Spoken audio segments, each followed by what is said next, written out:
नमस्कार, राधे राधे। चलिए जानते हैं उत्तर प्रदेश के सभी मुख्य समाचार, ताजा टुडे ब्रेकिंग न्यूज, बड़ी खबरों को। उससे पहले आपने अभी तक इस वीडियो को लाइक नहीं किया है तो लाइक कर दिए और एक एक करके सभी खबरों को आखिर तक जरूर देखिए। यूपी विधानसभा में गजब नजारा, भाजपा विधायक ने अपनी ही सरकार को घेरा, बोले मोदी जी बसा रहे आप घर गिरा देंगे। जी हां, आपको बता दें कि यूपी विधानसभा में अजब नजारा दिखा। भाजपा विधायक हर्षवर्धन वाजपेयी ने नजूल भूमि विधेयक को लेकर अपनी ही सरकार पर सवाल उठा दिया। संसदीय कार्य मंत्री सुरेश खन्ना ने जब उन्हें टोका तो विपक्ष ने भी बयानबाजी की। वाजपेयी ने कहा कि आजादी के 75 साल पहले से 100 वर्षों से लोग यहाँ आ रहे हैं। पीएम मोदी लोगों को आवाज देकर बसा रहे हैं, आप उनके घर गिरा देंगे। उन्होंने कहा कि जो लोग नजूल भूमि पर पहले से रह रहे हैं उसको फ्री होल्ड किया जाए। उन्होंने कहा कि राजा भैया और सिद्धार्थनाथ सिंह के घर के आसपास 100 मीटर के दायरे में लोग रहते हैं। अधिकारियों ने गलत फीडबैक दिया है। हमारी सरकार ने खोले 8 लाख कर्मचारियों के पेंशन खाते, विधानसभा में एनपीएस पर बोले सीएम योगी। जी हां, मुख्यमंत्री योगी आदित्यनाथ ने विधान परिषद में न्यू पेंशन स्कीम को लेकर अब वक्तव्य किया है। एनपीएस पर पूछे गए सवाल का जवाब देते हुए उन्होंने कहा कि प्रदेश में बीजेपी की सरकार बनाने के बाद राज्य के करीब 8 लाख कर्मचारियों के पेंशन खाते से खोले गए हैं। उन्होंने कहा कि 2005 में जब न्यू पेंशन स्कीम लागू हुई तो प्रदेश में मुलायम सिंह यादव के नेतृत्व में सपा सरकार थी और वही 2007 से 2012 तक बसपा और फिर 2012 से 2017 तक सपा सत्ता में थी। मगर ये दुर्भाग्यपूर्ण है कि एक भी कर्मचारी के पेंशन खाते नहीं खोले गए। यूपी के लखनऊ में बारिश से ले गली मोहल्ले डूबे, कहीं वोट पर मजा तो कहीं आम लोगों को हुड़दंगियों ने दी सजा। जी हां, यूपी की राजधानी लखनऊ में हुई बारिश लोगों के लिए आफत बन गई है। मूसलाधार भारी बारिश के चलते शहर की नाले और नालियां उफान गई हैं, जिसके चलते गंदा पानी लोगों के घरों में घुस गया, लबालब भर गया। वहीं हजरतगंज क्षेत्र में सड़कें पानी से पूरी तरह डूब गई। आलम यह था कि सड़कों पर गाड़ियों की जगह नाव चलने लगी। गाड़ियों में बोट लगाकर लोगों को जमकर बारिश का लुत्फ उठाया तो वहीं हुड़दंगियों ने बारिश का फायदा उठाकर राहगीरों को सजा दे डाली। इसका वीडियो भी सोशल मीडिया पर वायरल हो रहा है। यूपी के शहर में भी चलेगी वंदे भारत ट्रेन, सप्ताह में 3 दिन कर सकेंगे यात्रा। जानिए क्या होगा आने जाने का समय। जी हां, यूपी के एक और शहर से वो वंदे भारत ट्रेन चलेगी। इस ट्रेन से यात्री सप्ताह में 3 दिन यात्रा करेंगे। 2 सितंबर से चलने वाली वंदे भारत आगरा और उदयपुर सिटी के बीच चलाई जाएगी। देश के 2 पर्यटन नगरों उदयपुर और आगरा को जोड़ने वाली वंदे भारत ट्रेन सप्ताह में 3 दिन चलेगी। सीएम योगी के प्रयास का असर, यूपी के 7 नए मेडिकल कॉलेज को मिला लेटर ऑफ परमिशन। इसी सत्र से शुरू होगी पढ़ाई। जी हां, यूपी के मुख्यमंत्री सीएम योगी के प्रयास से मेडिकल शिक्षा विभाग को बड़ा तोहफा मिला है। प्रदेश में आज 13 में से 7 नए मेडिकल कॉलेज को एनएमसी में मान्यता मिल गई है। कानपुर देहात और ललितपुर के स्वशासी राज्य चिकित्सा महाविद्यालयों को छोड़ बाकी 5 को एमबीबीएस की 100 सीटें मिल गई है। इनमें बिजनौर, बुलंदशहर, कुशीनगर, पीलीभीत और सुल्तानपुर के मेडिकल कॉलेज शामिल है। हम तो सबकी सुनते हैं, हम तो बैठक में न तो किसी के आने से परहेज, सुरेश खन्ना का छलका दर्द। रिया विधानसभा में संसदीय कार्य मंत्री सुरेश खन्ना का दर्द छलक उठा। जनप्रतिनिधियों के सम्मान का मामला उठने पर मंत्री ने कहा, हम तो सबकी सुनते हैं, हमें तो बैठक में न किसी के आने से परहेज और न किसी की बात सुनने से। सदन में तो हम खूब छिल्ली करते हैं सुबह से शाम तक। यहाँ कौन सी बात रह जाती है कहने से? जो कहने लायक होती है वह भी, जो नहीं कहने लायक होती है वह भी सुनते हैं। यूपी में मूसलाधार बारिश, विधानसभा परिसर में भरा पानी, महापौर का आवास भी डूबा। जी हां, यूपी के कई जिलों में हुई मूसलाधार बारिश ने उमस भरी गर्मी से राहत जरूर दिलाई, लेकिन लखनऊ वालों के लिए आफत बन गई है। रायबरेली, लखीमपुर, बाराबंकी, सीतापुर, गोंडा, बलरामपुर के कई इलाके जलमग्न हो गए। लखनऊ में तो पानी सड़कों पर बहने लगा। इसके चलते जनजीवन पूरी तरह से अस्त व्यस्त हो गया। जोरदार बारिश का आलम यह था कि पानी यूपी विधान भवन परिसर तक पहुंच गया। लखनऊ नगर निगम और महापौर का आवास भी बारिश में नहीं बच सका। यूपी में हवाई यात्रा करने वाले यात्रियों के लिए खुशखबरी। यूपी के इस एयरपोर्ट से लखनऊ का किराया सिर्फ 999 रुपए। रिया श्रावस्ती एयरपोर्ट पर यात्रियों को लुभाने के लिए विमान कंपनियां ने ऑफर देने लगी है। अब श्रावस्ती से लखनऊ की यात्रा 999 रुपए में कराई जा रही है।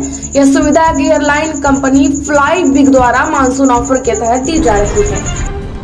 उत्तर प्रदेश में एलपीजी सिलेंडर से क्रेडिट कार्ड तक 1 अगस्त से हो गए बड़े बदलाव। आपकी जेब पर पड़ेगा ये असर। जी हां, आपको बता दें कि जुलाई का महीना जो है आज खत्म हो गया और आज 1 अगस्त से हम नए महीने में प्रवेश कर गए हैं। बता दें कि हर महीने की पहली तारीख को कई तरह के नियमों में बदलाव देखने को मिलते हैं। दरअसल महीने की शुरुआत में कई सरकारी और वित्तीय संस्थाएं अपने नियमों में बदलाव करती हैं, जिसका असर सीधा आम आदमी की जेब पर पड़ता है। ऐसे में आपको हम बता रहे हैं कि 1 अगस्त से कौन कौन से बदलाव होने वाले हैं। सबसे पहले एलपीजी सिलेंडर के दाम में बदलाव होंगे। माना जा रहा है कि हर महीने की 1 तारीख को एलपीजी गैस सिलेंडर की कीमतों में बदलाव किया जाता है। ऐसे में पिछले महीने कॉमर्शियल सिलेंडर की कीमत में कटौती की गई थी। इससे कई लोगों को इस महीने भी घरेलू और कॉमर्शियल सिलेंडर के दामों में एक कटौती की उम्मीद है।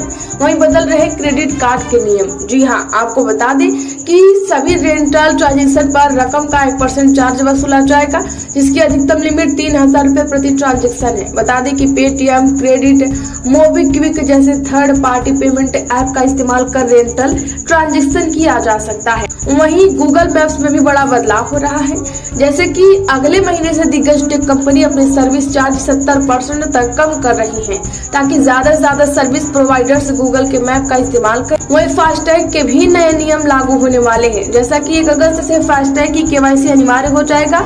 हालांकि कई नियम पहले से ही लागू है, लेकिन फास्टैग के लिए नया केवाईसी जरूरी है। वहीं सीएनजी पीएनजी के रेट में भी बदलाव होंगे। लोगों का कहना है कि देश भर में महीने की पहली तारीख को एलपीजी सिलेंडर की कीमतों में बदलाव के साथ ही ऑयल मार्केटिंग कंपनियां हवाई ईंधन और सीएनजी इंजन के रेट में भी रिवाइज कर सकती है। माना जा रहा है कि पेट्रोल डीजल के दाम में भी बदलाव हो सकता है। आईटीआर भरने पर भी जुर्माना लग सकता है। जैसे कि ऐसे में अगर आप चूक जाते हैं और अपना आईटीआर नहीं भर पाते हैं तो आईटीआर भरने पर जुर्माना देना पड़ेगा। उत्तर प्रदेश में आजम खान को मिली बड़ी राहत। डूंगरपुर प्रकरण मामले में कोर्ट ने किया दोष मुक्त। जिया रामपुर के चर्चित डूंगरपुर प्रकरण से जुड़े जानलेवा हमले और छेड़खानी के एक केस में एमपी एमएलए सेशन कोर्ट ने अपना फैसला सुना दिया। समाजवादी पार्टी के राष्ट्रीय महासचिव एवं पूर्व सांसद मोहम्मद आजम खान समेत 6 आरोपियों पर दोष सिद्ध न होने पर कोर्ट ने उन्हें बरी कर दिया है। पूर्व मुख्यमंत्री ने केंद्र व प्रदेश सरकार पर लगाया आरोप। अखिलेश बोले सरकार इटावा सफारी की कर रही अनदेखी। जिया सफारी पार्क का मुद्दा 30 जुलाई को कन्नौज सांसद व पूर्व मुख्यमंत्री अखिलेश यादव ने उठाया। उन्होंने कहा कि इटावा का एशियाटिक लायन सफारी प्रोजेक्ट होने की वजह से भाजपा की केंद्र और प्रदेश सरकार उसकी अनदेखी कर रही है। उन्होंने कहा कि इटावा में भी देश की सबसे अच्छी एशियाटिक लायन सफारी समाजवादी सरकार की मेहनत का परिणाम है। राहुल गांधी के सिले चप्पल की लग रही बोली फ्रेम कराकर दुकान में ही लगाएंगे रामचेत मोची। जी हां, उत्तर प्रदेश के सुल्तानपुर में कांग्रेस नेता राहुल गांधी ने जिस रामचेत मोची की दुकान पर एक चप्पल को सिला, उस दुकानदार के पास उस चप्पल को खरीदने के लिए बता दें कि कोई हजारों रुपए ऑफर कर रहा है तो कोई लाख तक जा रहा है। लेकिन रामचेत मोची ने ठान ली है कि अब वो इस चप्पल को फ्रेम कराकर अपनी ही दुकान में रखेंगे। यूपी में कूड़ा प्रबंधन क्षमता को दोगुना करने की तैयारी में योगी सरकार इन जिलों में बनाए गए वेस्ट टू वंडर पार्क। जी हां, बढ़ते शहरीकरण के साथ ही सॉलिड और लिक्विड वेस्ट का प्रबंधन भी पूरी दुनिया के लिए एक बड़ी चुनौती बन जाता है। उत्तर प्रदेश की योगी सरकार इसे ध्यान में रखते हुए कूड़ा प्रबंधन क्षमता को दोगुना करने की तैयारी कर रही है। बता दें कि मुख्यमंत्री योगी आदित्यनाथ की मंशा के अनुरूप शहरों से प्रतिदिन निकलने वाले हजारों टन कूड़े को प्रोसेस करके न केवल सड़कें बनाई जाएंगी बल्कि वेस्ट टू वंडर योजना के तहत पार्कों का भी निर्माण किया जाएगा।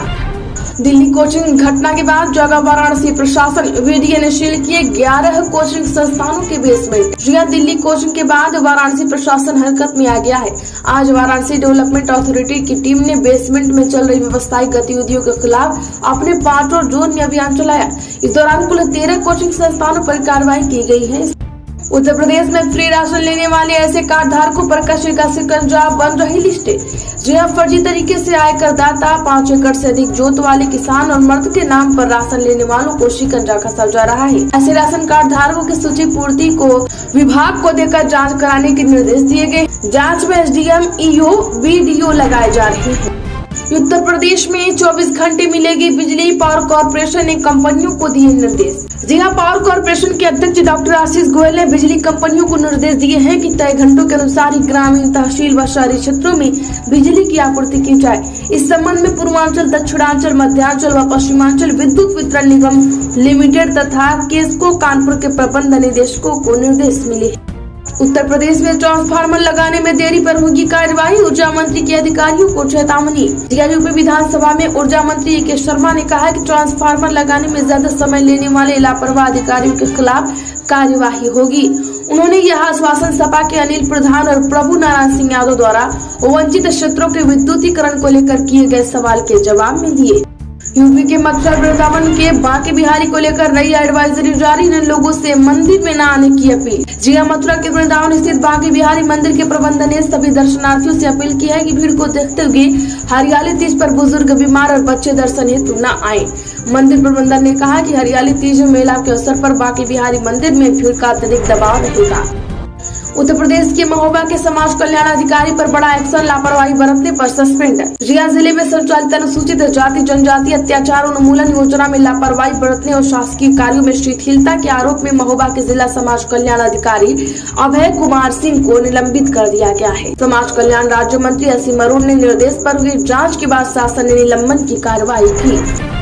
यूपी में राहुल गांधी, अनुराग ठाकुर और अखिलेश की बहस के बाद मायावती के बीच प्रतिक्रिया, जाने क्या कहा। जी हां, बहुजन समाज पार्टी की राष्ट्रीय अध्यक्ष मायावती ने कांग्रेस नेता और रायबरेली सांसद राहुल गांधी, सपा प्रमुख अखिलेश यादव और अनुराग ठाकुर की बहस के बीच बड़ा बयान दिया है। मायावती ने कहा है कि कल संसद में खासकर जाति व जातीय जनगणना को लेकर कांग्रेस व बीजेपी आदि में जारी तकरार, नाटकबाजी तथा ओबीसी समाज को छलने की कोशिश है। जितनी कटौती उतनी भरपाई करो, बिजली के बिगड़े हालात को लेकर एक्शन में योगी सरकार। जी हां, यूपी में फॉल्ट और अलग अलग कारणों से बिजली कटौती की बढ़ती शिकायतों को लेकर योगी आदित्यनाथ सरकार एक्शन मोड में आ गई है। सरकार ने अधिकारियों से 2 टूक कह दिया है कि शहरी और ग्रामीण उपभोक्ताओं को शेड्यूल के हिसाब से बिजली मिलनी ही चाहिए। उत्तर प्रदेश के गोरखपुर के डीएम का बड़ा एक्शन, एक साथ 9 लेखपालों को किया सस्पेंड, कई पर लटकी तलवार। जी हां, विरासत, जाति, निवास और आय प्रमाण पत्र बनवाने में लापरवाही कर्मियों पर कार्रवाई शुरू हो गई है। डीएम के निर्देश पर 9 लेखपालों को निलंबित कर दिया गया है। सदन से 1 बांसव गाँव, खजनी से 2, कैंपियरगंज, सहजनवा, गोल और चौरी चौरा के 1 लेखपाल को निलंबित किया गया है। यूपी में संविदा शिक्षकों की 57,700 रुपए होगी बेसिक सैलरी। यूपी के यूनिवर्सिटी ने लिया बड़ा फैसला। जी हां, दीनदयाल उपाध्याय गोरखपुर विश्वविद्यालय प्रशासन ने संविदा शिक्षकों को बड़ी राहत दी है। 3 वर्ष पूर्व के फैसले को पलटते हुए उनकी बेसिक सैलरी नियमित शिक्षकों की तरह निर्धारित करने का निर्णय